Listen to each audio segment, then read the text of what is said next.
Gun और batch.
ये गलत हो रहा है, ये एकदम गलत हो रहा है। नो ऑफेंस सर, लेकिन आप हम सब पे ऐसे हमेशा शक नहीं कर सकते। ये तुम क्या कह रहे हो अभिजीत? क्या गलत कहा मैंने? जब भी कभी किसी सीआईडी ऑफिसर के ऊपर झूठा इल्जाम लगता है, आप हम पे कभी भरोसा नहीं करते। ये तुम क्या बोल रहे हो अभिजीत? मुझे तुमसे ये उम्मीद नहीं थी। हमारी भी थोड़ी बहुत उम्मीद है सर आपसे। आपके एक इशारे पे जान देने को तैयार खड़े रहते हैं हम लोग। तो क्या इतनी सी उम्मीद रखना गलत है कि हमारे बुरे वक्त पे आप हमारा साथ देंगे, हम पे भरोसा रखेंगे? तो क्या मैं साथ नहीं दे रहा? सच जाने की कोशिश नहीं कर रहा हूं मैं? सच के इस सफर में आपने कई बार हमारे आत्मसम्मान को चोट पहुंचाई है सर, हमारे फर्ज, हमारी वफादारी पे शक करके। जब मुझ पे झूठे इल्जाम लगे थे, आपने मुझ पे भरोसा नहीं किया था। और जब तक अभिजीत निर्दोष साबित नहीं होता, उसे जेल में ही रहना होगा। जब दया पे झूठे इल्जाम लगे, आपने इस पे भी भरोसा नहीं किया। मगर शायद आप ही एक बात भूल गए, एक बार आप पे भी ऐसा झूठा इल्जाम लगा था।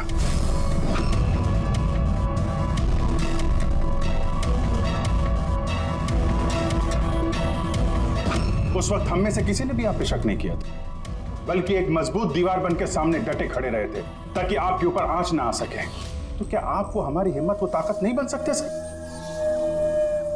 अभिजीत, मुजरिम से भी ज्यादा खतरनाक होता है एक इमोशनल सीआईडी ऑफिसर। तुम इमोशनल बन गए हो अभिजीत। मैं तुम्हें इस केस से हटा रहा हूं।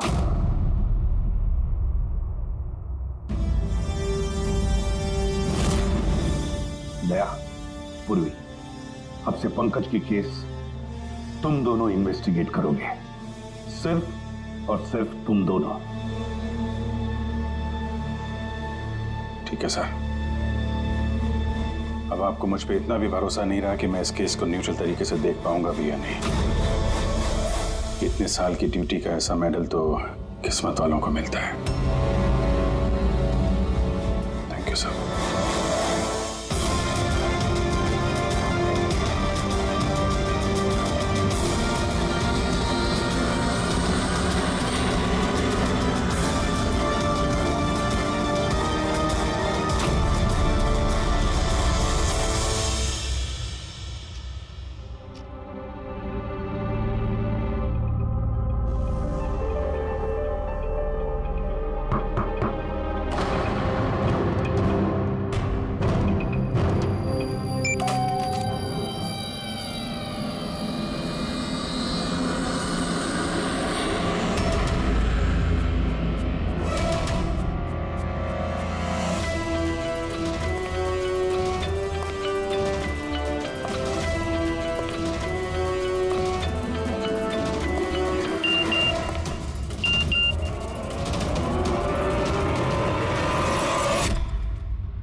अपनी पीठ मेरी तरफ करके खड़े हो जाओ।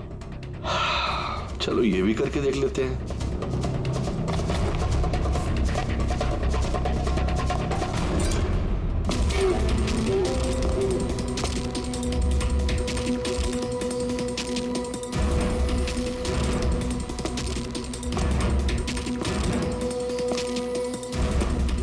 आप आ गए सर? मैं आप ही का इंतजार कर रहा था।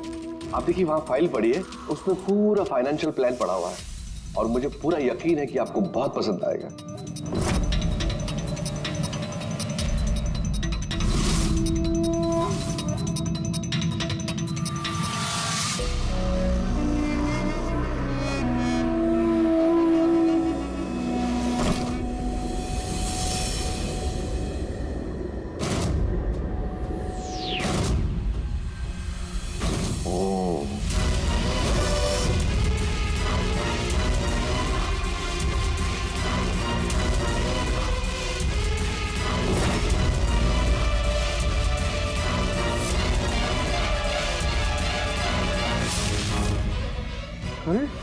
ये तो लकी है।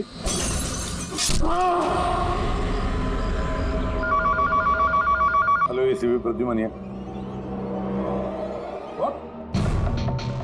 कब?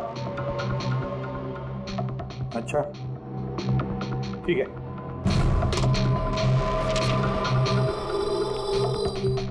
दया, अभिजीत, विक्रम विजय का खून हो गया। विक्रम विजय? वो हवाला कांड वाला सर? वही विक्रम विजय आज तक कानून से बच के भाग रहा था। आज उसका कत्ल हुआ उसके ही घर में। एक न एक दिन तो ये होना ही था सर। इतने सारे दुश्मन पाल रखे थे उसने।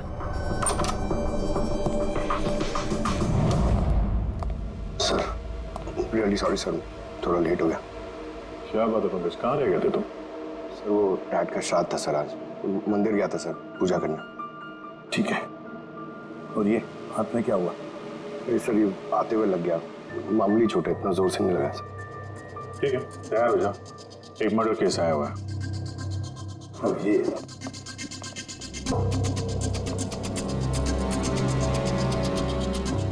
इसका मर्डर हुआ है विक्रम विजय का।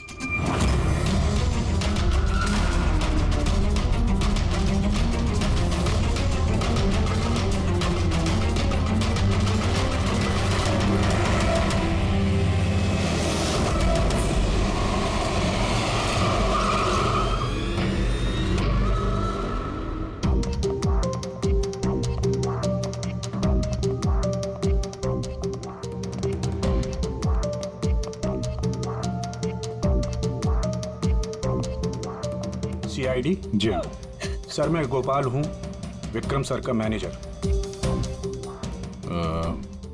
ये तीनों कौन? ये मोहित, विशाल और ये राघव है। ये सर के सिक्योरिटी गार्ड्स हैं। और आप? ये विक्रम सर की वाइफ हैं मधु मैडम, और बाकी सब स्टाफ है। बॉडी कहाँ है? सर बॉडी अंदर है। ये गदन पे वार किया है, अब पेट और छाती पे भी मारा। वो नहीं पक्का करना चाहता था कि किसी भी तरीके से ये बचने ना पाए।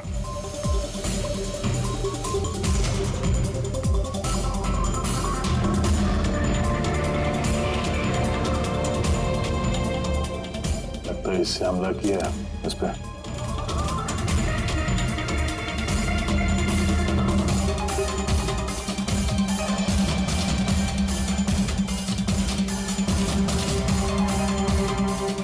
विक्रम के फोन पे आखिरी मैसेज किसी अननोन नंबर से आया।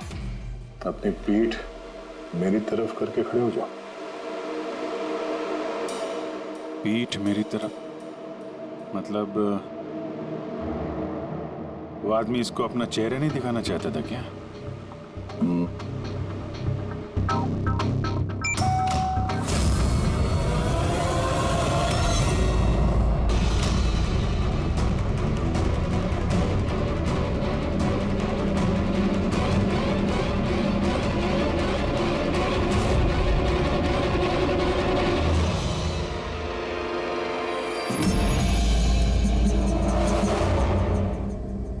ये देखिए सर, उस दान में से मुझे क्या मिला है? Audio recording device. Audio recording device? इस कमरे में जो भी बात हो रही थी वो कोई सुन रहा था। मैं उसका नाम तो नहीं जानती, पर वो जिस तरीके से तैयारियां करवा रहे थे उस हिसाब से तो लग रहा था जैसे वो उनका बहुत खास क्लाइंट हो और वो सिर्फ विक्रम से ही मिलना चाहता था। ये क्लाइंट विक्रम के कांटेक्ट में आया कैसे? सर, मेरी वजह से। उसने मुझे पहले कांटेक्ट किया था। वो विक्रम साहब का पूरा इतिहास बहुत अच्छी तरह से जानता था और विक्रम सर उसके इस होमवर्क से बहुत इम्प्रेस हुए और उन्होंने मुझसे मीटिंग फिक्स करने के लिए कहा। तो आप उससे पहले मिले थे? नहीं सर, उसने कॉल किया था और वो भी प्राइवेट नंबर से।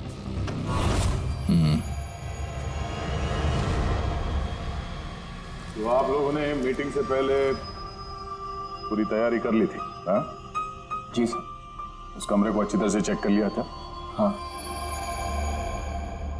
तो फिर ये ऑडियो की रिकॉर्डिंग डिवाइस ये कमरे में कैसे पहुंची? सर, ये कहाँ से आया? फ्लावर में। फ्लावर पॉट में? वो तो तूने चेक किया था ना मोहित?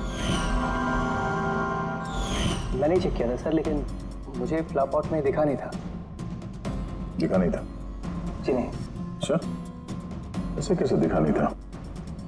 ब्यूरो चल, वहां पे अच्छे अच्छे को दिखने लगता है।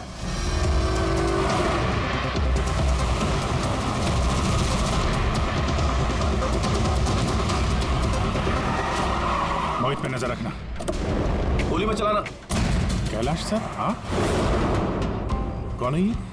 सीबीआई ऑफिसर है कैलाश जी। कैसे है सर? बढ़िया। क्या बात है सर, आपने अचानक रास्ता रोक लिया? अभिजीत, मुझे वो आदमी चाहिए जो तुम्हारी सीआईडी की गाड़ी में बैठा है। मोहित? वो हमारा मुजरिम है सर, हम उसे ब्यूरो ले जा रहे हैं इंटरोगेट करने के लिए। नहीं अभिजीत, वो मुजरिम नहीं है, एक सीबीआई अफसर है। क्या करें आप? ये मोहित सीबीआई ऑफिसर है? मगर सर ये तो वो गार्ड की नौकरी कर रहा था विक्रम के। दिखावा, सच को छिपाने के लिए। कैसा सच? मोहित एक अंडर कवर है और मेरे कहने पर वहाँ ड्यूटी कर रहा था और मेरे कहने पे ही उसने विक्रम के वहाँ वो रिकॉर्डिंग डिवाइस लगाई थी और इसीलिए कुछ भी बताने से मना कर रहा था ये। अंडर कवर मर जाएगा मगर प्रोटोकॉल नहीं तोड़ेगा। नहीं ठीक है सर, वो एक्चुअली थोड़ी बहुत पूछताछ करनी पड़ेगी, खून का मामला है। जस्ट जनरल बातचीत। और हमें वो ऑडियो रिकॉर्डिंग मिल सकती है सर? हम जानना चाहते हैं कि खूनी और विक्रम के बीच क्या बात हुई थी। आप आ गए सर? मैं आप ही का इंतजार कर रहा था। आप देखिए वहां फाइल पड़ी है, उसमें पूरा फाइनेंशियल प्लान पड़ा हुआ है और मुझे पूरा यकीन है कि आपको बहुत पसंद आएगा। ये नोट तो नकली है। सर ऐसा लगता है कि विक्रम विजय खूनी को जानता है, इसलिए खूनी ने उसे अपना चेहरा देखने ही नहीं दिया। और जैसे ही विक्रम को पता चला कि जो पैसे उसे दिए गए वो नकली हैं, खूनी ने उसे मार दिया और बैग लेके चला गया। तो काम करते हैं, इस मोहित से अंडरकवर कॉप से पूछताछ करते हैं। I'm sorry सर, ये केस अभी तक बंद नहीं हुआ, इसलिए अगर मैं आप लोगों को कुछ भी और बताता हूँ तो वो प्रोटोकॉल का उल्लंघन होगा, विच आई डोंट वांट। देखो मोहित, मैं तुम्हारे प्रोटोकॉल की इज्जत करता हूँ, मगर कोई तो ऐसी चीज होगी ना जो तुम्हारी इन्वेस्टिगेशन के दौरान तुम्हें मिली हो, मगर तुम्हारे प्रोटोकॉल के दायरे में होने के बावजूद भी तुम हमें बता सकते हो। कुछ तो बताओ जिसके जरिए हम खूनी तक पहुंच सके। मैं आप लोगों को केवल इतना बता सकता हूँ कि पिछले काफ़ी सालों से सीबीआई इस विक्रम विजय के पीछे लगी हुई थी। आज से 15 साल पहले सन 2002 में सीबीआई ने एक अंडरकवर ऑफिसर को भी विक्रम विजय के पीछे लगाया था, कुछ खास सबूत इकट्ठा करने के लिए, लेकिन कुछ हासिल नहीं हुआ और अनफॉर्चुनेटली हमारे वो ऑफिसर मारे गए। एक मिनट, नाम क्या था इस ऑफिसर का? इंस्पेक्टर अधिराज।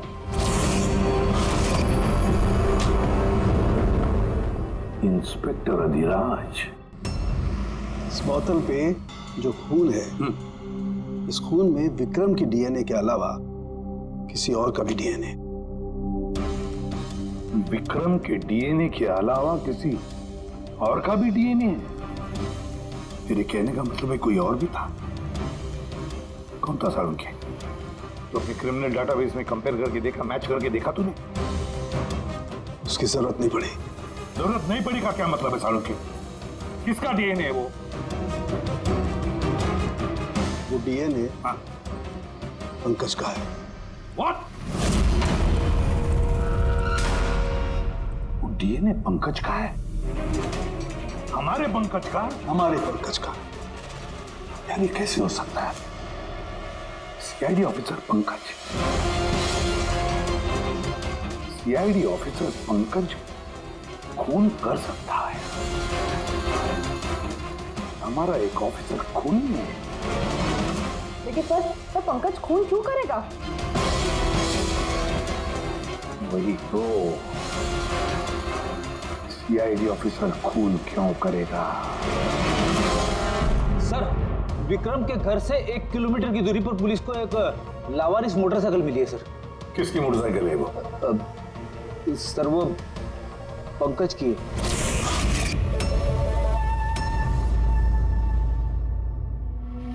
लगा मुझे। क्या मतलब? पंकज की बाइक पड़ी है वहां पे और आप लोगों को हैरानी नहीं हुई?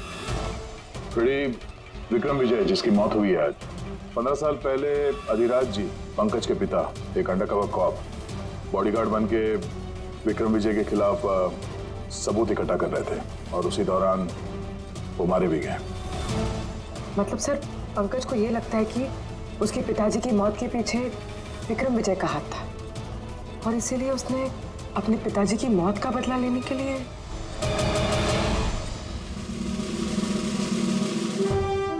पंकज कहाँ है?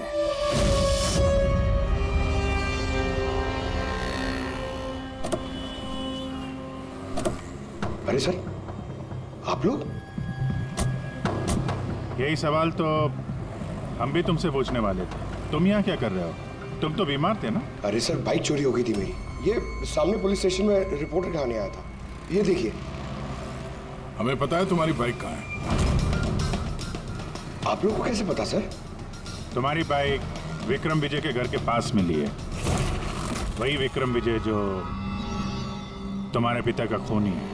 जब ब्यूरो में एसीपी साहब ने बताया कि विक्रम विजय का खून हुआ है, तो तुम्हें पता था ना कि वही विक्रम विजय है? हाँ सर। अरे तो ब्यूरो में क्यों नहीं बताया तुमने? तुम्हें बताना चाहिए था ना कि विक्रम विजय तुम्हारे पिता का खूनी है। सर, डैड का श्राद्ध था सर। मंदिर से ब्यूरो आ रहा था, उनके बारे में सोच रहा था, ये न्यूज आ गई। एकदम हिल गया था सर, समझ में नहीं आ रहा था क्या करूं। और ये हाथ जो तुम्हारा कटा हुआ है, एग्जैक्टली हुआ क्या था? सर ये तो जब मैं मंदिर से ऑटो पकड़ के आ रहा था,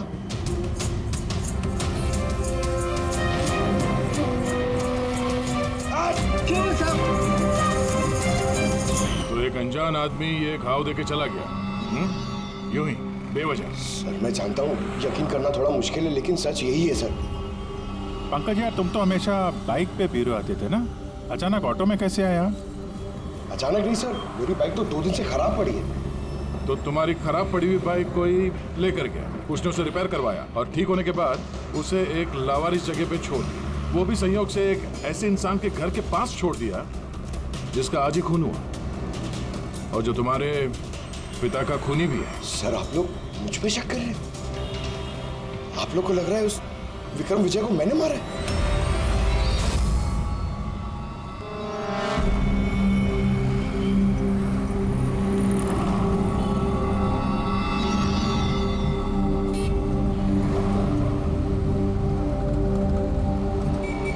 अगर ये पंकज अपने घर से विक्रम के घर पे गया होगा तो वो यहाँ इस जंक्शन से ही गुजरा होगा।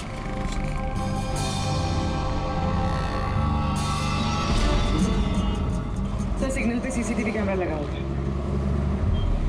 इस सीसीटीवी कैमरा के फुटेज से पता चल जाएगा कि पंकज यहाँ से गया था उस बाइक पे या कोई और था वो।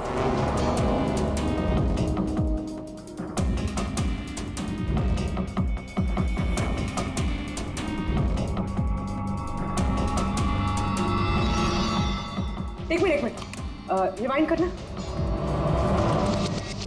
पॉज कर। सर ये देखिए, कि पंकज की तरह नहीं लग रहा है। बाइक का नंबर है XYA4784। सर पंकज की बाइक का नंबर भी यही है। पूर्वी, ये पंकज इतनी लापरवाही तो नहीं कर सकता कि एक जुर्म करने के लिए जाते वक्त सड़क पे एक और जुर्म करे, सिग्नल तोड़ने का। जरूर कोई है जो पंकज को फंसाना चाहता है और उसी ने ये सिग्नल भी तोड़ा है, ताकि हमारा जो शक है पंकज के ऊपर वो और मजबूत हो जाए। मगर सर पंकज को कौन फंसाना चाहेगा? शायद उसका कोई पुराना दुश्मन। सर मेरा ऐसा कोई पुराना दुश्मन नहीं है जो मुझे फंसाने के लिए ऐसी साजिश रचेगा। सर पंकज, दिमाग पर जोर डालो, कोई तो होगा। नहीं सर, अगर तुम्हारा कोई दुश्मन नहीं है तो फिर ये खून तुमने ही किया है। तुमने अपने पिताजी की मौत का बदला लेने के लिए, और वो भी उनकी बरसी के दिन। सर मेरा बदला लेने की कोई मेंटालिटी नहीं है सर। मैं खूनी नहीं हूं सर, मैं एक सीआईडी ऑफिसर हूं। जहां तक पिताजी की बात है सर, मैंने तो उन्हें ठीक से देखा भी नहीं। सर मुझे तो ऐसा याद भी नहीं है जो उन्होंने हमारे साथ कोई अच्छा टाइम स्पेंड किया हो या हमारे साथ रहे हो।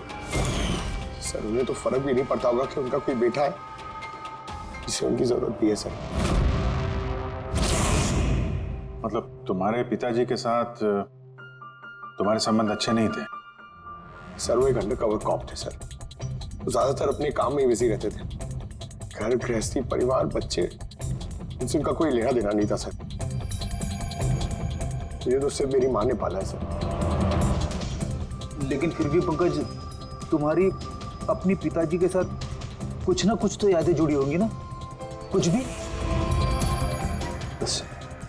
सर थोड़ा सा याद है मुझे सर, मुझे मेले में ले जाते थे सर वो।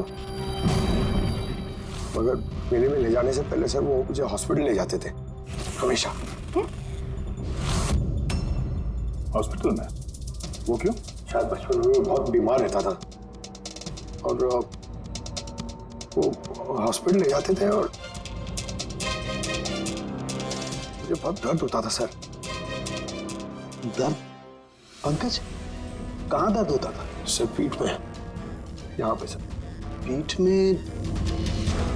पंकज, डॉक्टर क्या करते थे पीठ में? नहीं सर, ऐसा कुछ याद नहीं आ रहा सर। याद करो पंकज, याद करो। सोचो क्या करते थे? तुम्हारी पीठ में इंजेक्शन लगाते थे या पीठ में से खून निकालते थे? क्या करते थे? याद करो। Sir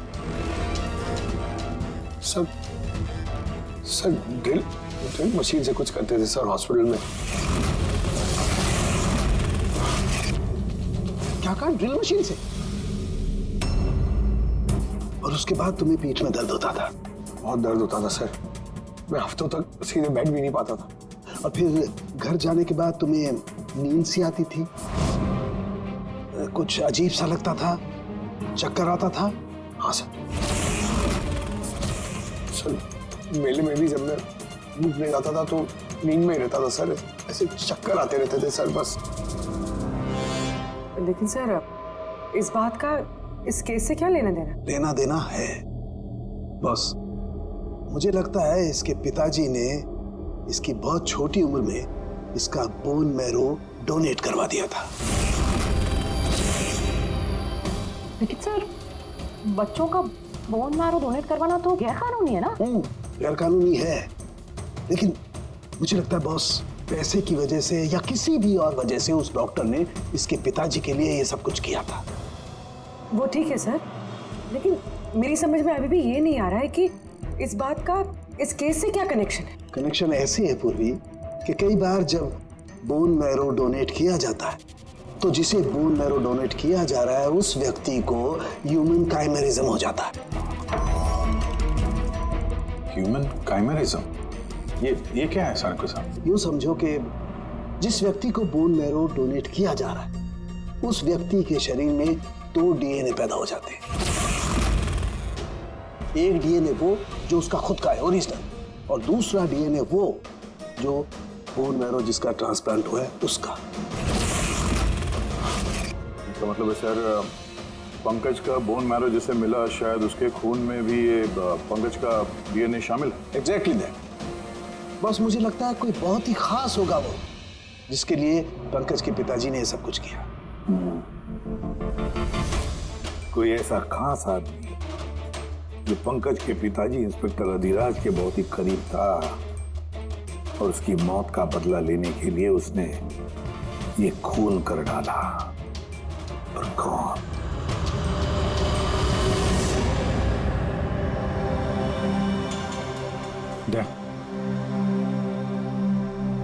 hi sir. Hello Abhijit. हाय दया, कैसे हो? गुड। सॉरी आपको यहाँ ऐसी जगह पे बुलाना पड़ा।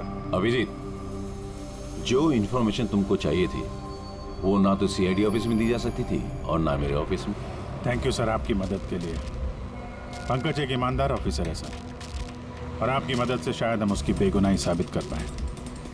अभिजीत, तुम्हें याद है एक खतरनाक मुजरिम था राका, उसको पकड़ने में तुमने मेरी मदद की थी, तो समझ लो मैं उसी का बदला चुका रहा हूं। दोस्ती में बदले नहीं चुकाए जाते सर। एक्चुअली हमें पंकज के पिता इंस्पेक्टर अधिराज जी के बारे में जानकारी चाहिए, जितनी भी आप दे सकें। आपने काम किया है ना इंस्पेक्टर अधिराज के साथ? हाँ दया, अधिराज बहुत ही ईमानदार अफसर था और बहादुर भी। मुझे तो ये कहने में गर्व होता है कि हमने एक साथ काम किया।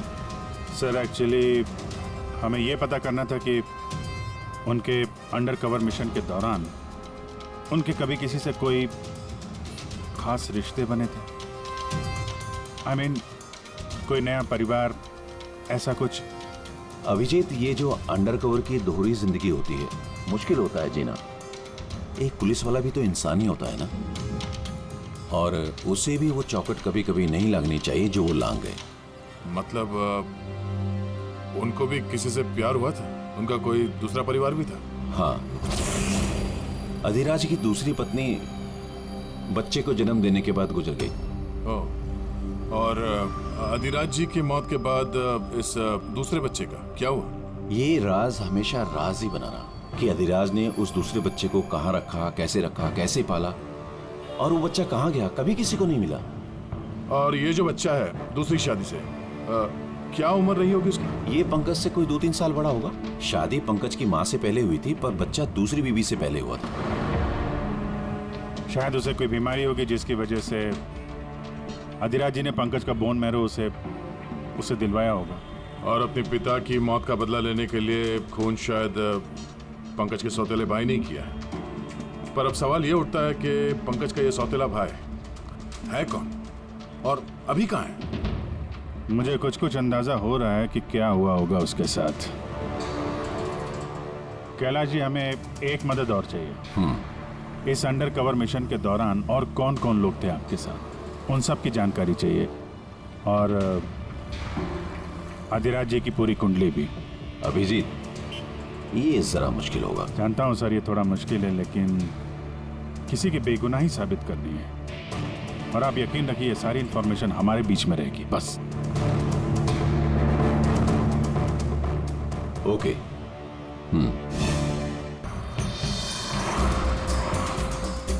अरे यार, आधे घंटे से इंतजार कर रहा हूँ। अरे मुझे आज ही पूरा पैसा चाहिए। अरे मुझे निकलना है इस शहर से आज ही। तेरा हिसाब तो मैं आज, अभी और इसी वक्त चुकता कर दूंगा।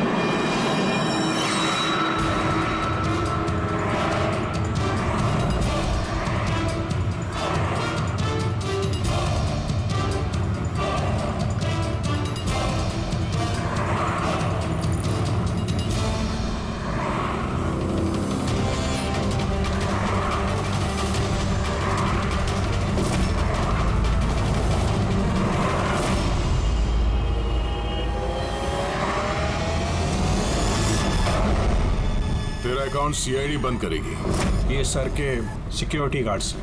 नहीं अभिजीत, तो मुजरिम नहीं है, एक सीबीआई अफसर है।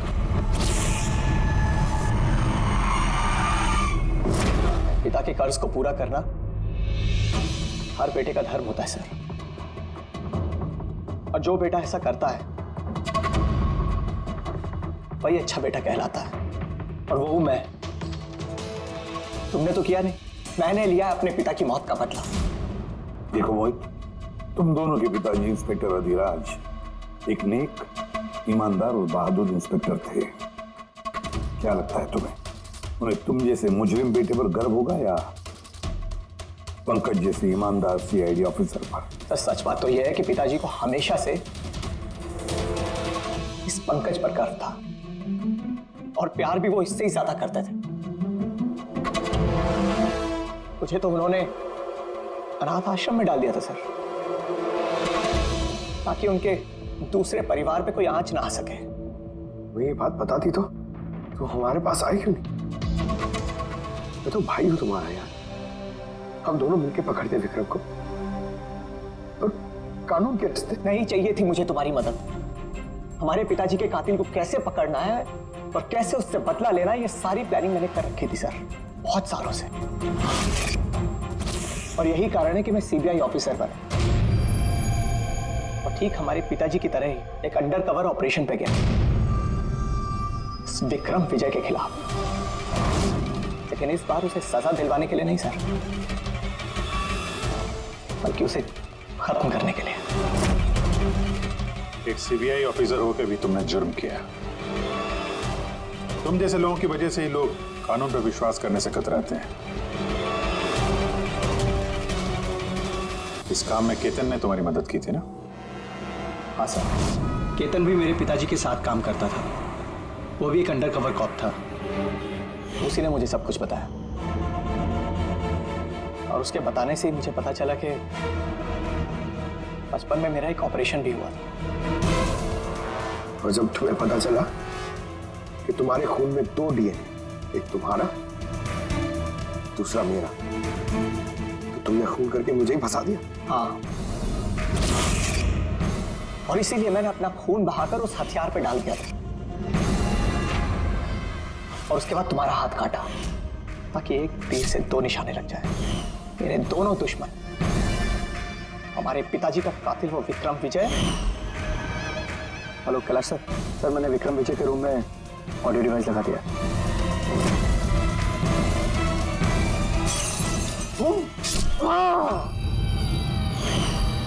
और तुमसे इतनी नफरत क्यों है तुम्हें भाई? क्यों ना करो तुमसे नफरत? आज तक सब कुछ तो तुम्हें मिला है। हमारे पिताजी का नाम, उनका प्यार, उनकी इज्जत, सब कुछ। और दुख की बात तो यह है कि ये सब कुछ मिलने के बाद भी तुम्हें इतना सा भी होश नहीं था कि हमारे पिताजी का कातिल है कौन। पर अगर आज मैं नहीं होता तो हम दोनों के पिताजी का कातिल आज भी जिंदा होता और खुला घूम रहा होता। और तुम्हें क्या मिला मोहित? जेल? और खून करके तुम्हारे पिताजी को क्या मिला मरने के बाद? शर्मिंदगी? सर एक बात पूछ सकता हूं आपसे? आप लोग मुझ तक पहुंचे कैसे? क्योंकि मैंने कोई कसर नहीं छोड़ी थी सारे सबूत पंकज के खिलाफ करने में। मोहित, हम जानते थे कि पंकज ऐसा कभी नहीं करेगा। और रही बात तुम तक पहुंचने की, जब हमें 2 डीएनए के बारे में पता चला तो हमने तुम्हारे पिताजी इंस्पेक्टर अधिराज का बैकग्राउंड चेक किया। उसमें हमें पता चला कि उनका और भी एक बेटा है, तुम। और फिर बस हमने उस बेटे की पूरी कुंडली निकाली, मतलब तुम्हारी। और फिर सारा मामला समझ में आ गया। बहुत गलत किया तुमने मोहित, बहुत गलत किया। कानून तुम्हें कड़ी से कड़ी सजा देगा, शायद उम्र कैद या फांसी।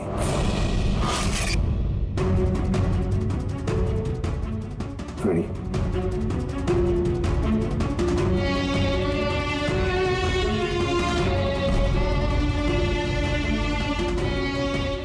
Ready sir.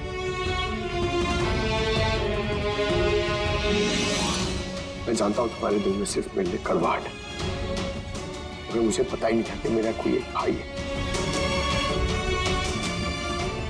मुझे नहीं मालूम कि तुम्हारे साथ क्या होने वाला, मगर तुम एक बात हमेशा याद रखना, मैं तुम्हारा इंतजार कर रहा हूं। I'll wait for you.